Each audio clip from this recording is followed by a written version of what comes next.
Occasion ఏదైనా location ఎక్కడైనా తెలుగువారి వేడుక అంటే ఆలివ్ మిఠాయి ఉండాల్సిందే. మిఠాయి అంటే ఆలివ్.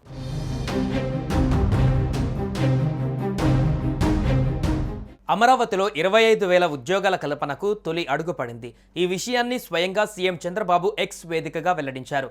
భారతదేశపు తొలి ట్రాన్స్ మీడియా ఎంటర్టైన్మెంట్ సిటీ అయిన క్రియేటర్ ల్యాండ్ను ప్రజల రాజధాని అమరావతిలో ప్రారంభించడానికి రాష్ట్ర ప్రభుత్వం క్రియేటివ్ ల్యాండ్ ఆసియాతో చారిత్రక అవగాహన ఒప్పందం కుదుర్చుకుందని ముఖ్యమంత్రి చంద్రబాబు తెలిపారు.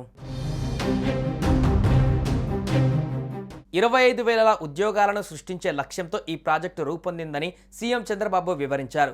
విదేశీ పెట్టుబడుల్ని ఆకర్షించడానికి, పెద్ద ఎత్తున అభివృద్ధి చేయడానికి ఇది దోహదపడుతుందన్నారు. ఈ శుభ పరిణామాన్ని ప్రకటించడం ఎంతో సంతోషంగా ఉందన్నారు. రాష్ట్రంలో స్థానిక ప్రతిభను తయారు చేసి ప్రపంచానికి అందించే శక్తివంతమైన సాధనమిదని చెప్పారు.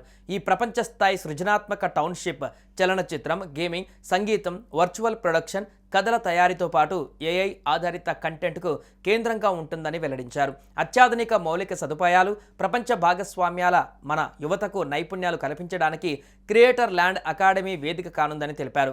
సృజనాత్మక డిజిటల్ పరిశ్రమలకు ప్రపంచ గమ్యస్థానంగా ఇది మారుతుందని స్పష్టం చేశారు. ఈ ప్రాజెక్టు ద్వారా అంతర్జాతీయ వేదికకు ఏపీ యువత నైపుణ్యతను అందించాలన్న లక్ష్యం నెరవేరుతుందని చెప్పవచ్చు.